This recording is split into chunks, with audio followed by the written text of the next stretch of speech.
Hello everyone, and welcome to Fresh Master Channel. Today, we are going to have some story from Reddit. But before we start, don't forget to subscribe, like the video if you enjoyed it, and leave a comment down below.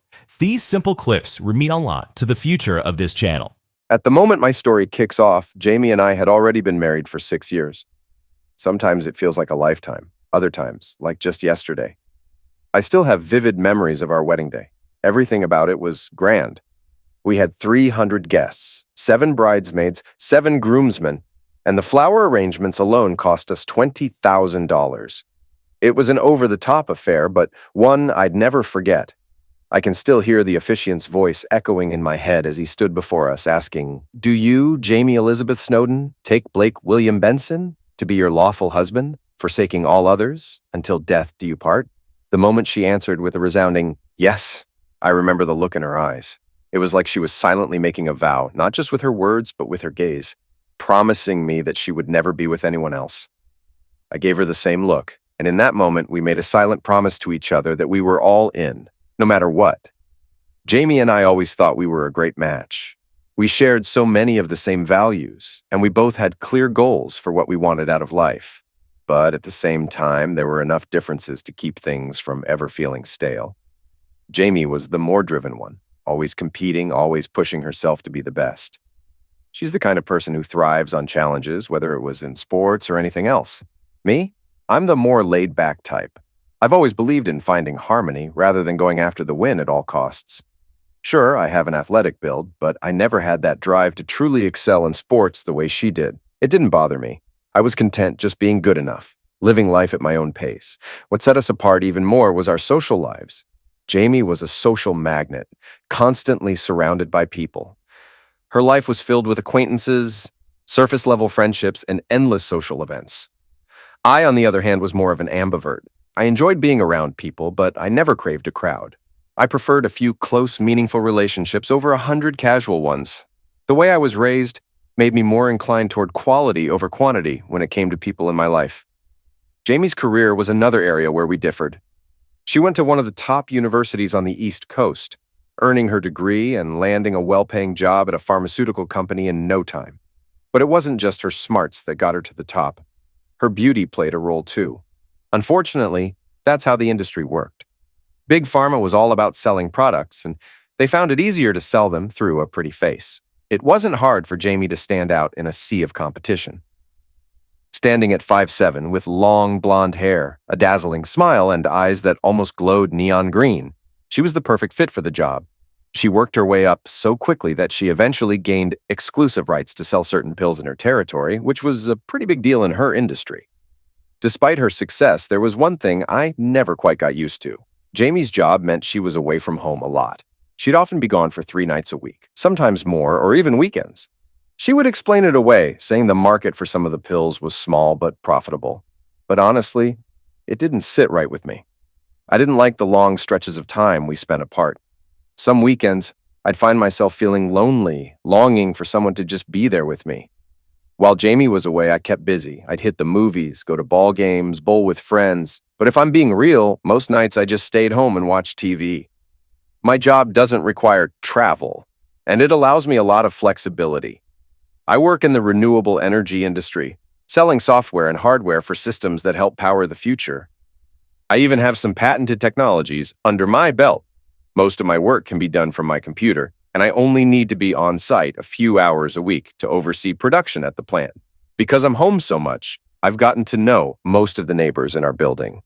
I know that's rare in most apartment complexes, especially in the US, where everyone's usually keeping to themselves. The people in our building tried to convince me to run for president of the condo association, but I declined. I didn't want that kind of responsibility. However, I did agree to handle the accounting for the association, which was honestly pretty simple and gave me something productive to do.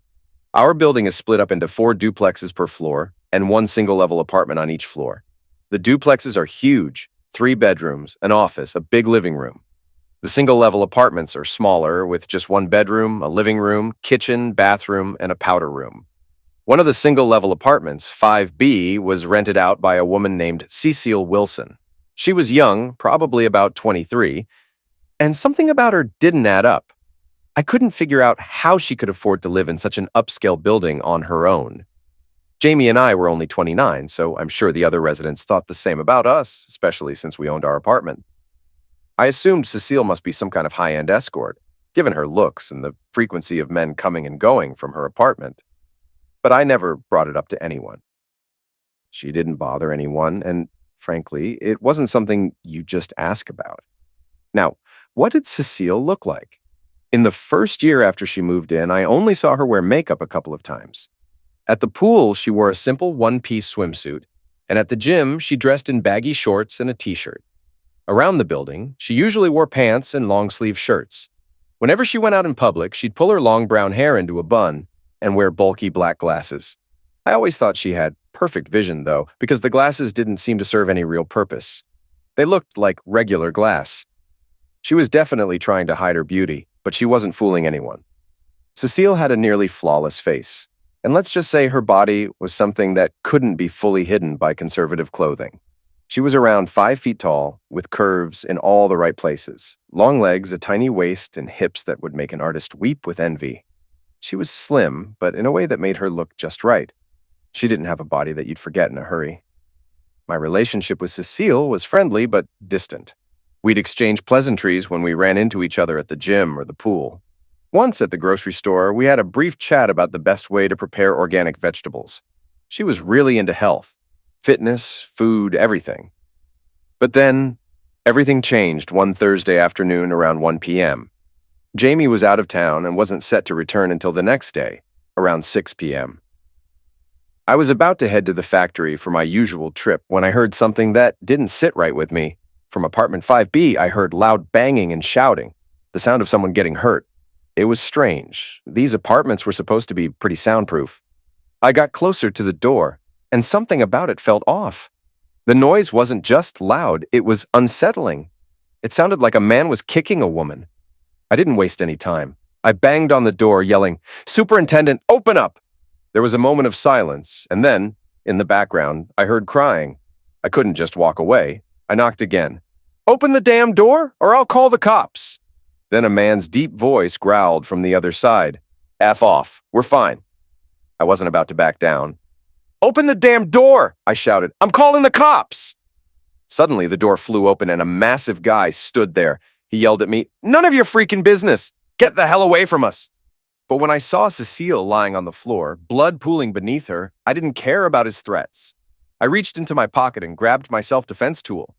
It wasn't much, a cheap plastic piece with finger holes, but it was enough to do some damage. He was taller than me, even though I was 6'2" and 30 pounds heavier, but I wasn't afraid. I slammed the tool into his mouth with everything I had. He staggered back, stunned, and I didn't give him a second to recover. I punched him again, harder this time. On the third strike, he tripped over Cecile's body, slammed his head into the marble floor, and went out cold. I helped Cecile up, guided her to a chair, and shut the door behind me. She had a black eye, a bloody nose, and scratches on her arms and legs. She was wearing a negligee, and while I tried to focus on helping her, I couldn't help but notice how stunning she looked. "Are you okay, Cecile?" I asked, instantly regretting how dumb the question sounded. "Can I get you anything?" I added, noticing the pain in her eyes. "I'm in a lot of pain," she moaned. After a deep breath, she added, "I'll be fine, but could you grab me some paper towels for my nose and a cold compress from the freezer?" I quickly grabbed what she asked for. While she pressed the cold pack to her eye, I cleaned the blood off her face. "Who's this a-hole?" I asked, nodding toward the unconscious guy. "An angry customer," she muttered. "We should call the cops," I said, wiping her nose. "No cops," she responded quickly, her gaze steady like she meant it. We went back and forth about calling the police, but it was obvious she didn't want to involve them. I figured it might be because she didn't want the attention, especially after everything she'd been through. Finally, I let it go. "I've got an idea," I said. "I don't want him thinking he can do this again," I added. "Do you trust me to handle it?" I asked. "Yes, just not in my apartment," she muttered, wincing in pain. I rushed back to my place, grabbed a couple of zip ties, a bottle of water, some booze, and for the first time some sleeping pills from Jamie's stash of legal meds. When the guy woke up, I was there looking down at him. I flipped him over, tied his hands behind his back, and splashed cold water on his face. He came to, disoriented. I hauled him up, but he was heavy, so I grabbed his keys and took him downstairs. "Point to the car," I said, shoving him into the driver's seat. I told him the pills were painkillers and that they would help him feel better. He took the pills with water, and I talked to him, convincing him he'd never come near us again. Once the pills kicked in, I poured some booze into his mouth. He took a deep breath, slipped the cigarettes into his pocket, started the car, and locked it. I called emergency to report a drunk driver sitting in his car in the parking lot, but I didn't stick around for the cops. I went back upstairs to Cecile. Her door was still cracked open, so I knocked and pushed it further. "Cecile, it's Blake. Can I come in and check on you?" "Yeah, come in," she muttered weakly. She was on the couch wearing a sweatshirt and sweatpants over her negligee, her head thrown back with compresses on her eye and nose. "Let me see," I said, sitting beside her. I gently removed the compress from her eye. It didn't look great. "I think we should head to the emergency room," I said firmly. She was about to argue, but I cut her off. "Cecile, I'm not a doctor, but that eye needs to be checked out. I'm taking you to the ER. No questions. Where are your shoes and purse?" I asked. She pointed, and I helped her put on her shoes. Damn, even her legs looked incredible, I thought, as we slowly made our way downstairs. We got out of the building just as the police were breaking into the guy's car. They dragged him out, tossed him in a van, and pulled away just as the tow truck showed up. On the way to the hospital, I called the office and let them know I'd be late. I helped Cecile register, confirmed her insurance, and handed her my business card with my cell number. "Call me when you're done. I'll pick you up and take you home," I said, giving her the card. "You've already done too much," she started to protest, but I interrupted her. "No, you call me. If you need anything, I'll be there in 10 minutes. I got no urgent plans today," I said firmly. "Okay, thank you," she said, trying to smile through the pain. She patted me on the head, and I walked out. I was wrapping up work when my phone buzzed. "Hey, Blake, it's Cecile," came her voice, sounding a lot stronger than when I dropped her off earlier. "You ready to go?" I asked. "Yeah, but if you're busy, I can just grab a cab," she replied. "I'm not busy," I said, my tone upbeat. "I'll be there in about 15 minutes. Traffic's bad today, so just hang out in the ER, and I'll pick you up." "Okay, thanks," she said quickly. When I picked her up, she had a bandage over her eye and cotton stuffed up her nose. We stopped at the pharmacy to grab painkillers and some ointment, then I took her back to her place. "Want me to grab something for dinner?" I asked as she slumped down on the couch. "You don't have to," she said, but I cut her off. "I want to," I said. "Otherwise, I'll just end up eating alone. How about chicken fingers and some fresh veggies?" She hesitated. Then, remembering our conversation earlier at the store, I added with a grin, "It's all organic." She burst out laughing. "What if I bring it all ready at 6? I asked. "Sounds good," she said, smiling weakly. She handed me a key from her purse. "Here, so you don't have to knock." I showed up at 6, bringing the food, a bottle of wine, and some seltzer. I used the key she gave me to get in. That's when I actually started looking around her apartment. It hadn't really crossed my mind before with all the focus on her. Her place was simple but had style, with a few original paintings on the walls. They weren't masterpieces, but they were well done and fun. Cecile was sitting at the kitchen table, her greeting and smile much stronger than when I saw her earlier. We talked casually as we ate. "I can't drink wine with these painkillers," she said when I poured her a glass. I stopped pouring. Didn't think of that, sorry." "It's not allowed," she said, but then grinned. "But I need a couple of glasses." I poured again, and she gave me a look. "You're not going to take advantage of me if I end up falling asleep, right?" "Then I'd be just as bad as that a hole," I said. And I'd have to carry your A to bed." "So don't pass out," I chuckled. "I'll try not to," she replied, laughing softly. After dinner, when I was cleaning up, I noticed 2 things. One, the wine and painkillers had hit her a little harder than I thought. Even though she was mostly still with it, she started to get serious. "You probably think I'm terrible for entertaining men," she said, not looking at me, sipping her wine. "Of course not," I said, trying to keep it casual. "How you make your living is your business, as long as it doesn't affect me." "How long did it take you to figure out I was an escort?" she asked, finally making eye contact. "About a month after you moved in," I said, shrugging, taking a sip of my wine. "So, you and your wife—" "What's her name?" "Jamie." "Do you and Jamie talk about this?" she asked. "Never," I said. "Jamie doesn't come by much, as you've probably noticed, and it's not something we could talk about. Anyway, I don't gossip, and I definitely wouldn't be speculating about a good neighbor's job." After a little more back and forth, she said, "You're the only straight guy I've known since I've lived here who hasn't hit on me." "Why's that?" I asked. "Because I take my marriage vows seriously," I said, looking her straight in the eye. "More than 90% of my clients are married," she said, then added, "But I'm not one of them, if you're wondering. Physically, you're the most attractive woman I've ever seen. But I don't know you well enough to know if we'd click, and I'm not into just physical relationships. I need something more. Emotional connection to make it worth it. So don't take it personally if I didn't hit on you." She didn't answer at first. She just stared at me for a solid 30 seconds, her one good eye studying me. "You know," she said quietly, "despite the clients and all the closeness, I'm lonely. I barely have any friends. My job, the hours, it makes it tough to meet people I actually connect with." We dove into a real talk about her personal life after that. It ended with me asking, "So, what's your endgame, Cecile?" "Honestly, I want what you want," she said. "I want a spouse, eventually kids. I want someone I can be faithful to, and him to me. I'm saving up enough so I can be financially independent by the time I'm 30. Then I'll walk away from this life and try to find the right guy. But for now, I've got to wait till I heal from all this."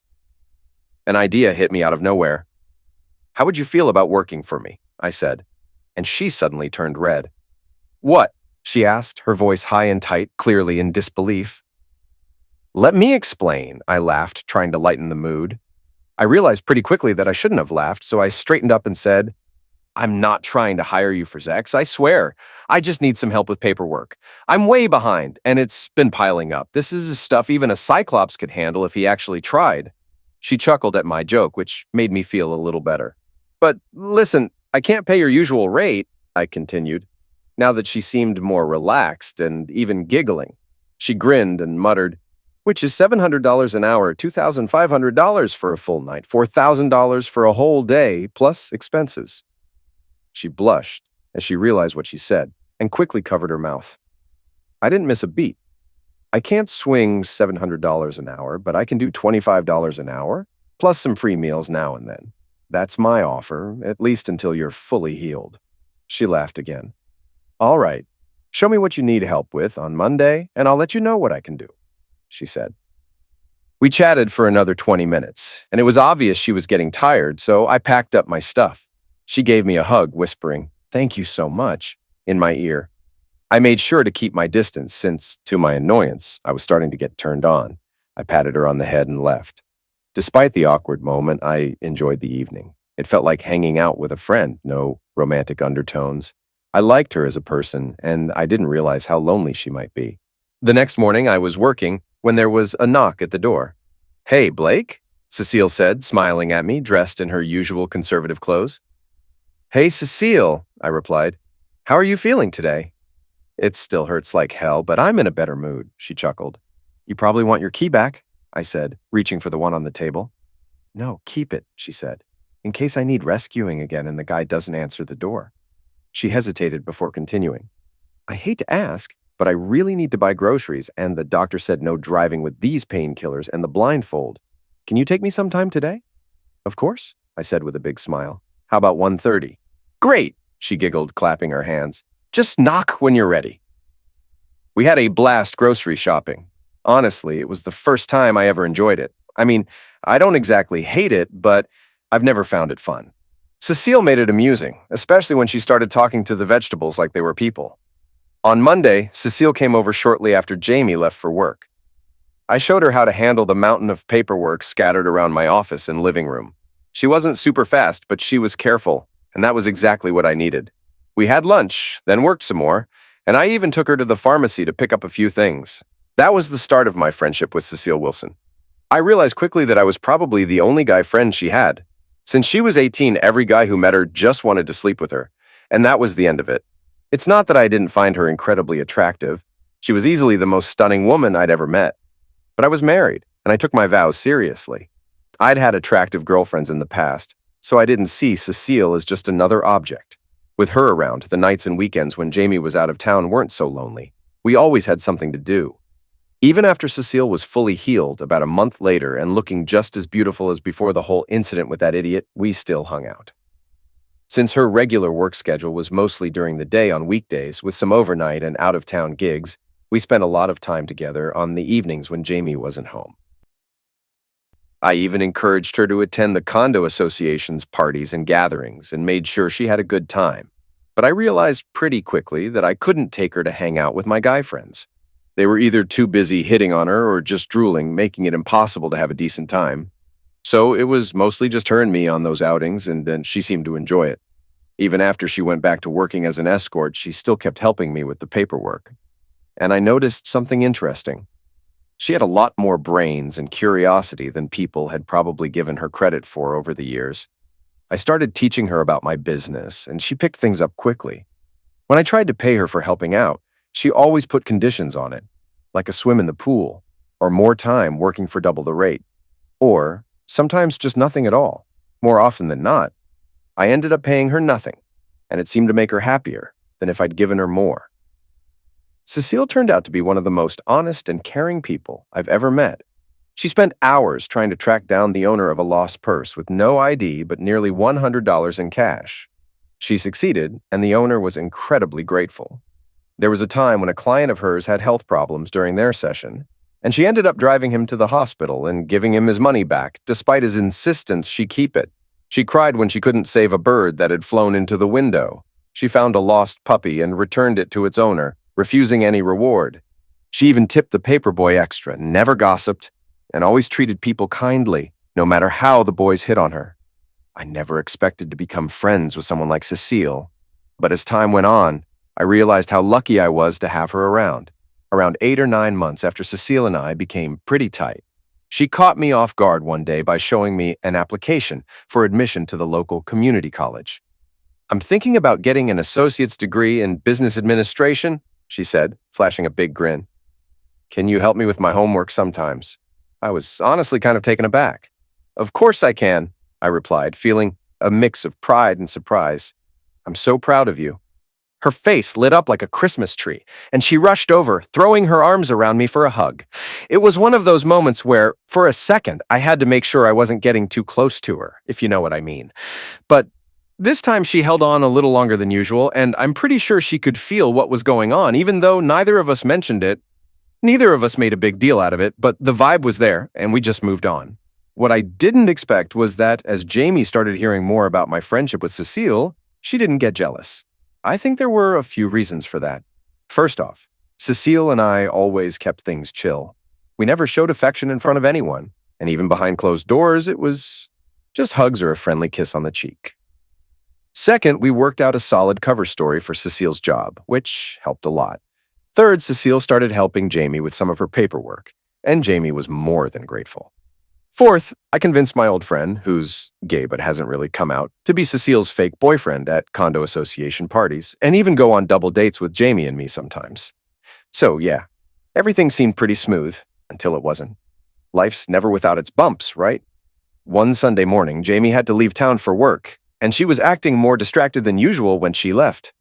Before she left, she handed me a bunch of jumbled papers from her briefcase, placed them on the coffee table, and casually asked if I could get Cecile to organize them into folders. "Of course," I said, trying to hide my disappointment. We had plans that day to go apple picking, something we do once a year, and I really looked forward to it. After Jamie left, I sent Cecile a quick message. "Jamie's on the bus. You still up for apple picking later?" She replied almost immediately. "Let's go at 11. Or any time after 2, fine with me." The message ended with a happy face emoji. We ended up having a blast, picking apples and munching on cider donuts.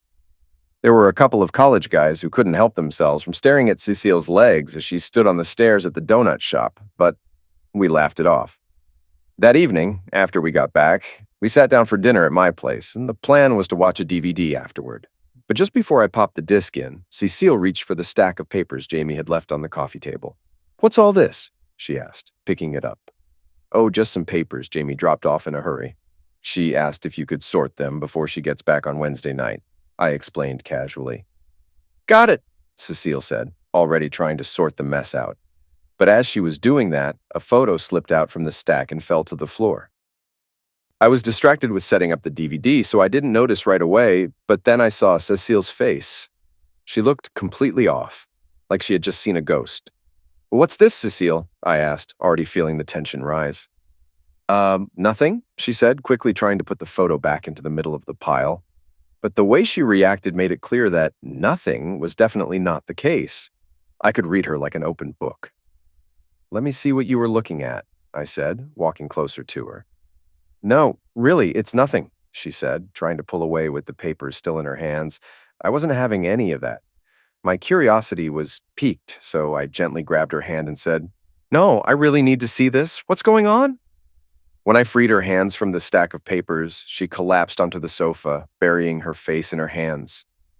That's when I saw it, the 36x9 photos that had fallen from the pile. They were of Jamie, undressed, kissing, and having sex with 3 different guys. All the pictures were clearly taken on camera. My stomach dropped. I sank to the floor, completely in shock. 2 photos fell out of my hands and scattered across the room, and I was left holding the 3rd one. I couldn't breathe, couldn't process it. "I'm really, really sorry," Cecile whispered, touching my face lightly. I just stared at her, completely frozen. "Maybe these are from before you got married?" she suggested, almost pleading, trying to soften the blow. "Jamie got a tattoo on her shoulder 2 years ago," I muttered, barely able to speak. We sat there for what felt like forever, and Cecile asked if there was anything she could do. I finally spoke, my voice barely a whisper. "Cecile, I need to be alone for a while to try and wrap my head around this. You're my best friend, but I can't talk to anyone right now. Please." I knew tears were probably streaming down my face, and I'm sure Cecile was crying too when she hugged me just before she left. When she was gone, I took a deep breath and told myself, get it together, no time for self-pity. I stormed through the house, ripping through Jamie's dresser drawers, going through boxes in the closets, flipping through her office files. One of her desk drawers was locked, but I managed to break into it. Inside, I found a dozen more pieces of evidence. It was like a dam had broken inside me. At that moment, it wasn't a question of whether Jamie had cheated. The question was how long it had been going on and how many other guys she'd been with. Anger, humiliation, frustration, and shock coursed through me in waves. The only constant thought in my head was, how the hell could I have been so naive? I didn't sleep that night, not even for a minute. I couldn't. By Monday, I looked like I'd been hit by a truck. I felt like crap, and I couldn't focus on anything, especially when it came to figuring out what to do about Jamie. Around 2 p.m., I heard a knock on my door. It was Cecile, holding a pitcher of margaritas, which was a little surprising because I'd never had more than one drink at a time, and I'd never seen her go beyond a single drink either. Cecile burst into the apartment like a storm. "Listen, stud," she said, slamming the jug onto the coffee table. "I canceled my meeting for today. I told your production assistants you're off the clock this afternoon. We're getting drunk as hell. Tomorrow you'll figure out what to do with your little wife."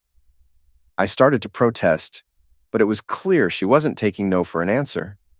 I glanced at the mess of Jamie's papers from the night before. Some of them were scattered across the floor, including the 3 photos that had knocked me sideways. Without saying a word, I grabbed the glass Cecile handed me and took a long sip. Damn, it burned. Cecile was focused on getting me drunk, sure, but she was also on a mission to make me feel better.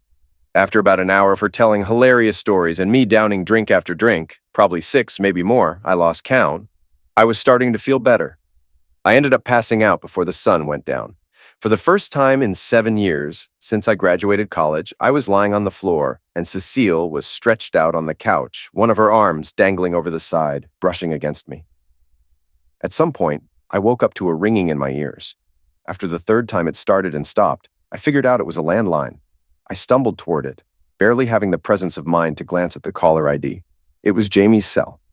My hand instinctively yanked the phone's plug out of the wall before I turned back to the couch, moved Cecile over a little, and fell asleep next to her, curled up. We both woke up at the same time in the middle of the night. It was more like 4 a.m. than anything. Cecile gave me a wicked smile and dropped a line that caught me completely off guard. "You're the first guy I've slept with who didn't try to screw me," she said with a mischievous grin. I tried to joke back. "Butcher," I said, keeping it light. "When you look in the mirror tomorrow, you'll see why," she shot back. "Broomhilda," I muttered, rolling my eyes. "You're no prize yourself." "A hole," she fired back with a laugh, both of us cracking up at the back and forth. We both stumbled to the bathroom, drank some water, and then collapsed into bed, still fully dressed. I woke up a few hours later, around 8, to the smell of bacon and eggs wafting up from downstairs. I groggily made my way to the kitchen. "Breakfast for two," Cecile sang as she stood at the stove, flipping eggs. "I thought I'd have to light a stick of dynamite to wake you up." She laughed as I made my way over. I looked like a disaster, and when I saw myself in the mirror, I cringed. "This is the worst I've ever looked in my life," I muttered, staring at my reflection. Then I glanced over at Cecile, who had clearly taken a shower, changed clothes, and even put on some light makeup. She looked amazing, like $1,000,000. "No one should look that good, especially after being hung over as hell." She rolled her eyes. "I hang out with you for your charm, not because of how you look," she said, turning the egg over. "Now sit your A down at the table and try to hide that disaster of a face behind the cereal box so I can eat in peace." I didn't realize how hungry I was until I started eating. The food was incredible. I scarfed it down way faster than I should have, almost inhaling it. "Glad to see a man appreciates my cooking," Cecile teased, watching me demolish my third egg, 200 grams of bacon, and the fourth piece of toast. I pointed my empty fork at the buttered bagel on her plate. "You gonna finish that?" She laughed and tossed the bagel onto my plate. "Go for it," she said. It was gone in seconds. After Cecile cleaned up the dishes and started loading the dishwasher, she came over, took my face in her hands, and looked me straight in the eyes. "I've got a busy day today, and I've got to stay overnight somewhere, but I'll be here tomorrow afternoon. Let me know if there's anything I can do. But listen, you've got some serious decisions to make. Before you do anything crazy, though, you need to talk to Jamie face to face. Got it?" I just nodded. "Okay," I muttered, my mind still spinning.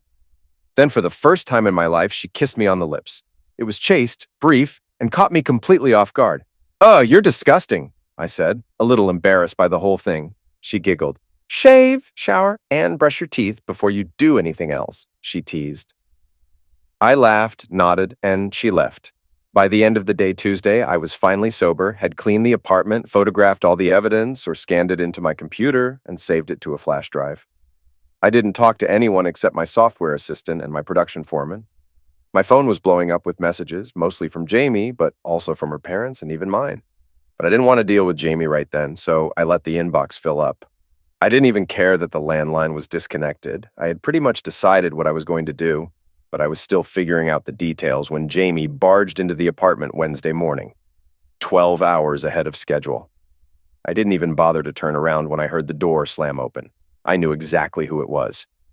"Blake, I was so worried," she said, her voice shaking with fake concern. "You weren't answering your calls, and I thought something happened to you." I scoffed and didn't even look at her. "Oh, wow.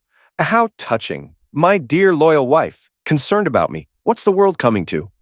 I couldn't stop the sarcasm. My voice was dripping with it. She froze. Her face drained of color and her hand flew to her mouth like she couldn't believe what she was hearing. Her eyes landed on the papers I'd left on the coffee table, still there, but now neatly stacked. I could see the panic start to build in her. "Let me show you my little pile of treasures," I said with a nasty grin, grabbing her by the arm and dragging her toward the kitchen. "Maybe you can explain this crap. You sure as hell owe me an explanation." I shoved the stack of papers in her face, watching as her eyes scanned them. Her breath hitched, her voice cracking as she began to choke out a bunch of bullshit. "Blake, I love you. It didn't mean anything. I just got so caught up in the competition, the sales. I didn't mean to hurt you, I promise. It was just a few deals. Please just—" I cut her off with a laugh that sounded more like a growl. "A few deals. Is that what you call this? You think you can fix this by playing house, by popping out a kid? You think that's going to make everything go back to normal?" I scoffed. "You ruined this. You wrecked it. You're the one who destroyed everything, and now you want me to just pretend it never happened?" I turned away, not giving a damn about her anymore, walking into the master bedroom like she wasn't even there. I started ripping clothes from the closet, tossing them on the floor, not caring about what happened to them. Some landed on the bed, most of it hit the floor. I threw everything I could find into the guest room, making a mess of it.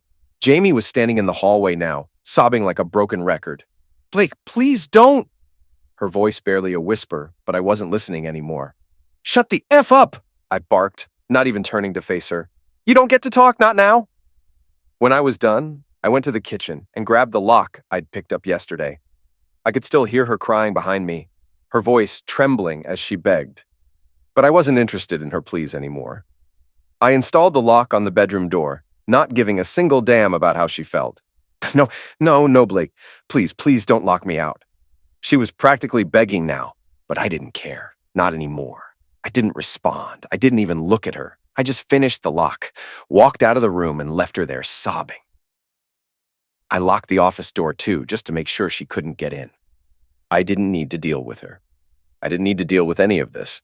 I walked out, first to my production, then to grab lunch, and then to the cinema. I spent the whole damn day not thinking about her, not 1 second. When I got back around 11 p.m., Jamie was sitting on the couch looking like total crap. Her eyes were red, face a mess. And of course, there was her damn mother and sister sitting there, Candace, the last person I ever wanted to see. I stepped inside, looked at Candace with nothing but disgust. "What the hell are you doing here, Candace?" My voice was a sharp blade. She stared at me like I was the one who'd done something wrong. "No more, Blake," she said, her tone like she was trying to put me in my place. "Jamie's sister, Sherry, and I want to help you get through this. Help you get past Jamie's mistake." I couldn't hold it in anymore. I laughed, a harsh, bitter sound. "A mistake? This is a mistake? Do you even know what she's done?" I snapped, turning to Jamie. "Did you show her the photos, sweetheart?" I asked, leaning in, getting close enough that she couldn't escape. But she just lowered her eyes. She couldn't even look at me. I turned back to Candace, my voice dripping with venom. "You know what you can do, Candace. You can make Jamie screw all the guys she screwed. 3, 4, 10, I don't care. Then maybe we can talk, maybe." I didn't wait for a response. I turned on my heel and stormed into my bedroom, slamming the door behind me.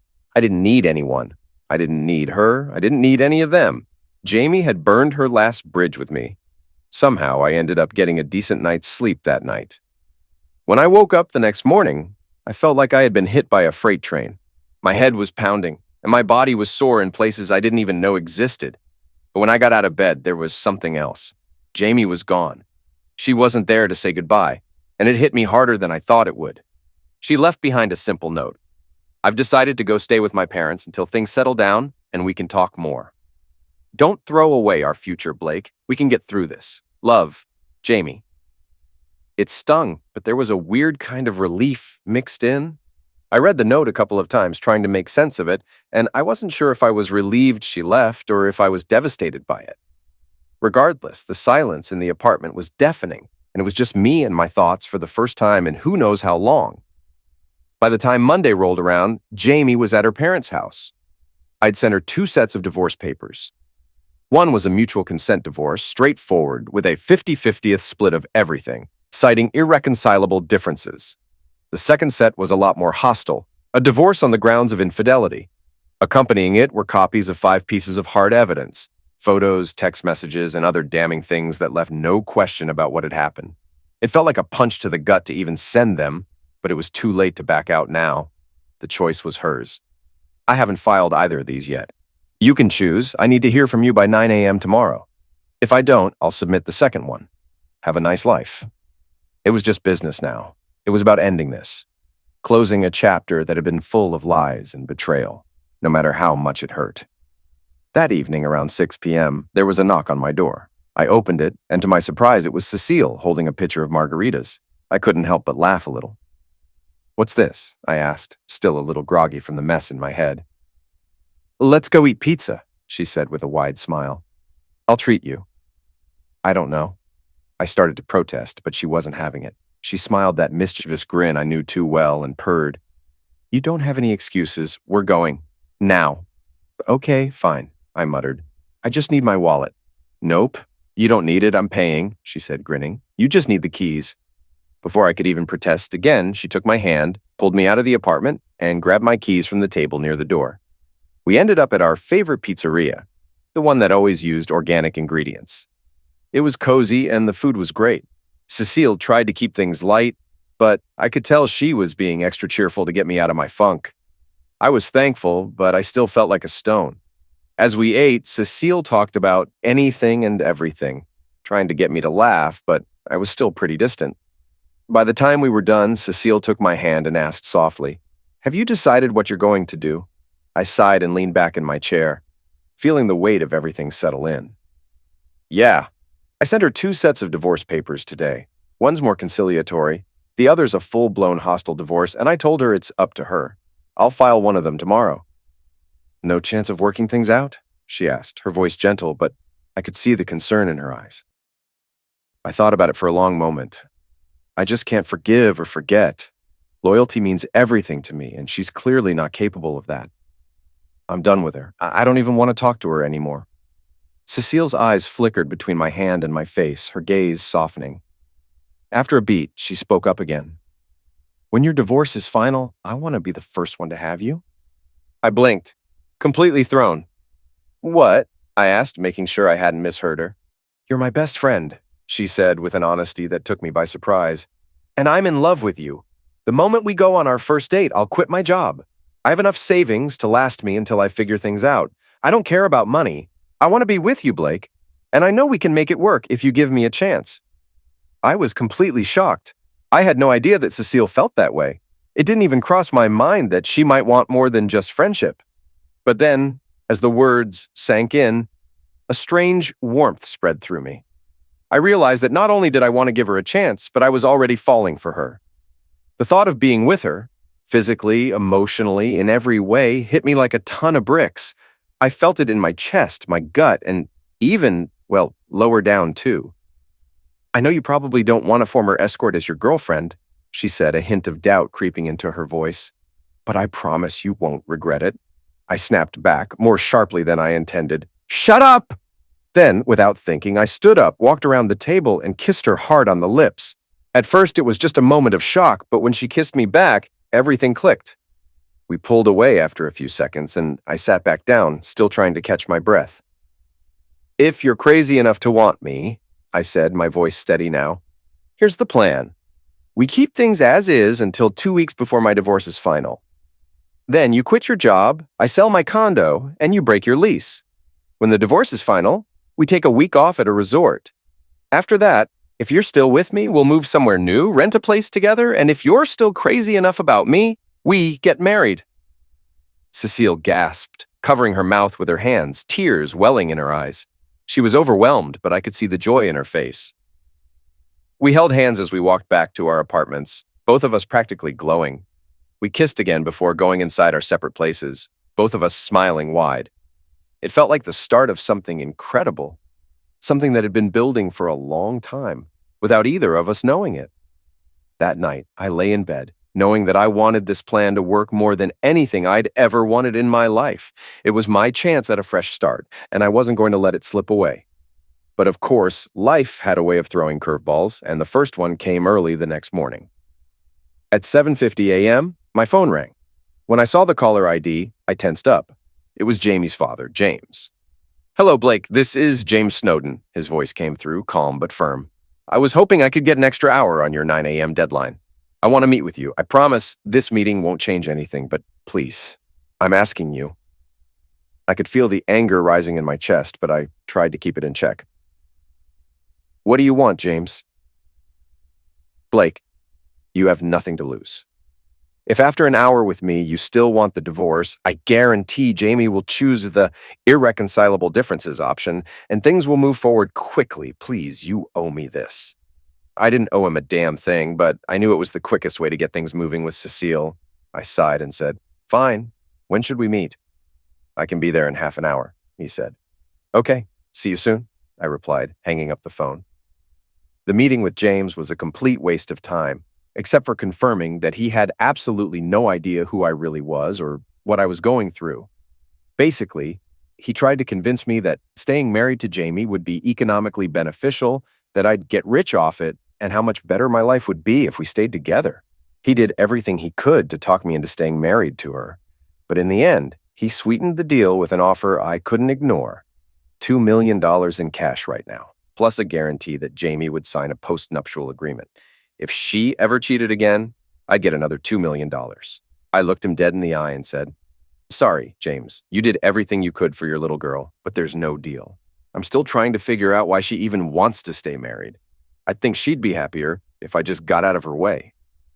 James wasn't happy with that. Cheating's never been her style, Blake. She just lost focus on what really mattered. Yeah, well, I won't be sticking around to wait for her to figure that out, I shot back. And don't forget, Get her to send the signed papers over to my lawyer first thing this morning." He left looking deflated. I'm sure it wasn't because he was sad to see me go, but more because his little girl needed serious help, like professional help.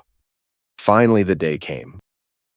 The divorce was official. Both Cecile and I had spent the past 10 days packing up and moving out of our places. I sold my apartment and all the furniture in it, except the computer equipment, which Jamie didn't need. Cecile's lease had ended, so she sold her furniture too. I had almost finished selling off the business hardware to my employees by then. Jamie didn't even show up at the final hearing. Her lawyer showed up instead. I only went because I wanted to get my hands on the finalized resolution as soon as possible. After the trial, I knocked on the door of apartment 5B, where my luggage was already packed for the trip to the resort. I was expecting Cecile to be ready to go. She was definitely ready, but not for the trip just yet. When she opened the door, she was standing there completely undressed, except for her high heels and an ankle bracelet. "We have some time to get to know each other a little better before we hit the road," she said, her eyes twinkling as she pointed at the bulge in my pants. "Besides, I don't think you're up for a 2-hour drive like that." Cecile grabbed me by the tie and pulled me into her apartment, her hands on me as she kissed me passionately. I didn't need any more convincing. The moment we shared was electric, a mixture of pent-up emotions and desire. We didn't just make love, this was about connection, about everything we'd both been building up to over the past few months. The sexual chemistry was undeniable, but what made it special was that we were finally in sync emotionally, too. For the first time in a long while, I felt completely at peace with my decision. We spent more time together, savoring the moment. Afterward, we took a breather and shared some quiet time. It wasn't just physical, it was emotionally deep, a genuine connection forming between us that felt real and raw. Eventually, we got dressed. I loaded our suitcases into the car, and we hit the road, headed for the resort. Cecile curled up beside me as we drove. She snuggled close for about an hour, and then, without warning, pulled away. "Blake," she said, her tone serious, "I need to tell you 4 things. It's important that I say them now before we go any further. Ready?" "Ready," I said, giving her a soft smile, though my curiosity was piqued. "First," she began, "my name isn't actually Cecile Wilson. It's Barbara Godden, Babs for short." She paused for a second, then added, "I've got a full set of fake IDs so convincing that I've used them to sign leases and buy a car. If things work out between us, I'm going to get rid of the old me and leave that part of my life behind. I won't keep any ties to that identity." I whistled in surprise. "Wow. You could work for the CIA with skills like that. Should I call you Babs now?" "Don't call me that until you're ready to put a ring on it like Beyoncé says," she laughed. I raised an eyebrow. "All right, Babs, what's next?" She grinned, clearly enjoying my reaction. "Second, I stopped working as an escort the day I told you I loved you. Since then, I've been speeding through a community college program. I've already finished my freshman year and got a few credits toward my sophomore year. I was genuinely impressed. "That's amazing," I said. "You're full of surprises, you know that?" "Not done yet," she said, her grin widening. "Third, I've come up with an idea for an online business, and I'd love to run it by you when we get back from the resort. If you like it, we can work together on it. 50-50ths. "I'm all ears," I smiled. "Can't wait to hear it." "And finally," she said, her face turning a little more serious, "if you've got any questions about my work as an escort, you need to ask them this week. After that, I don't want to talk about it anymore. I don't even want to think about it. And if you bring it up after this week, I'll be really pissed. So, now's the time." I could tell the topic made her uncomfortable, but honestly, I had long since come to terms with her past. It didn't bother me at all anymore. I was just glad she'd left it behind, but I had no real questions left to ask. I'd made peace with it. After a moment of silence, I finally spoke.